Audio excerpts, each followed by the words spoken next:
Hi అండి, అందరికీ నమస్కారం. Welcome to my channel. ఈ వీడియోలో హోంమంత్రికి చెమటలు పట్టించిన వైఎస్ జగన్ అండి. పూర్తి వివరాలను అయితే వీడియో ద్వారా తెలుసుకుందాం. వీడియోని ఎక్కడికైనా స్కిప్ చేయకుండా ఎండ్ వరకు చూడండి, అప్పుడే పూర్తి ఇన్ఫర్మేషన్ అర్థమవుతుంది.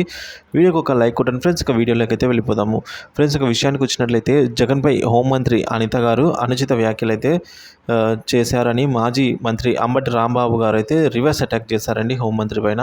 హోంమంత్రి అన్న విషయాన్ని కూడా తను మర్చిపోయి ఇలా మాట్లాడడం దారుణమని అయితే అంబటి అన్నాడు. గుంటూరులో మీడియాతో మాట్లాడిన మాజీ మంత్రి అంబటి రాంబాబు రాష్ట్రంలో శాంతి భద్రతలు పూర్తిగా క్షీణించాయని అయితే పేర్కొన్నారు. హోంమంత్రి వంగలపూడి అనితను ఉద్దేశించి జగన్ను మాజీ ముఖ్యమంత్రి అనడం కూడా ఇష్టపడని హోంమంత్రి పులివెందుల ఎమ్మెల్యే అని సంబోధించడం ఎంతవరకు సబబు? ఇది చాలా దారుణమని అయితే చెప్పారు. రాష్ట్రంలో 36 హత్యలు ఎక్కడ జరిగాయో లిస్టు ఇవ్వకపోతే కేసు పెడతామని బెదిరించడం సబబు కాదు అని ఆయన తేల్చిపడేశారు. ఇంకా బాధ్యతాయుతమైన మంత్రిగా ఉండి ఒక మహిళ అయిన అనిత మాజీ సీఎం వైఎస్ జగన్ను ఉద్దేశించి మైండ్ దొబ్బిందా అని అనడము హేయం అని అయితే పేర్కొన్నారండి అంబటి. సో మంత్రి అనిత మాటలు చూస్తూ ఉంటే అసలు ఆమెకే మైండ్ సరిగ్గా ఉందో లేదో అనిపిస్తుందని అన్నారు. తన పనితీరు మెరుగుపరుచుకోవాల్సిన అవసరం ఉందని ఏకంగా సీఎం చంద్రబాబు చెప్పడంతో ఆమెకు దిక్కు తోచడం లేదని అంబటి రాంబాబు అన్నారు. రాష్ట్రంలో శాంతి భద్రతలు బాగా లేవని మీడియా ప్రశ్నిస్తే దేనికైనా టైం రావాలని తాను లాఠీ పట్టుకుని వెళ్ళాలా ఏంటి అని తిరిగి ప్రశ్నించడం హోంమంత్రికి ఎంతవరకు సబబు అని అంబటి నిలదీశారు.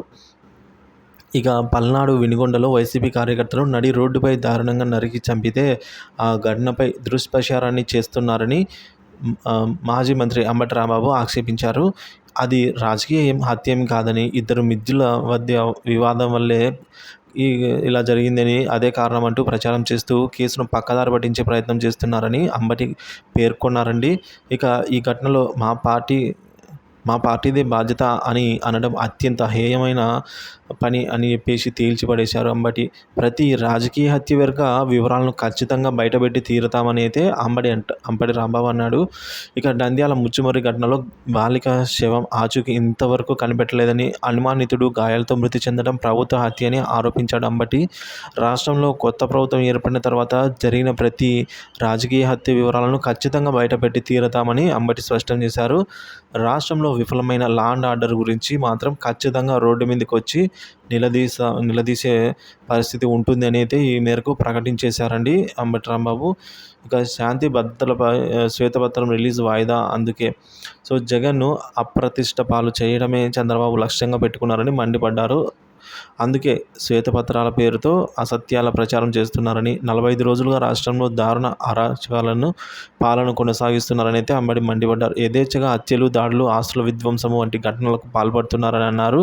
టీడీపీ పాలనలో ప్రజల అలజడి, అశాంతి స్పష్టంగా కనిపిస్తోందన్నారు. అందుకే శాంతి భద్రతల శ్వేతపత్రం రిలీజ్ వాయిదా వేశారని అంబటి పేర్కొన్నారండి.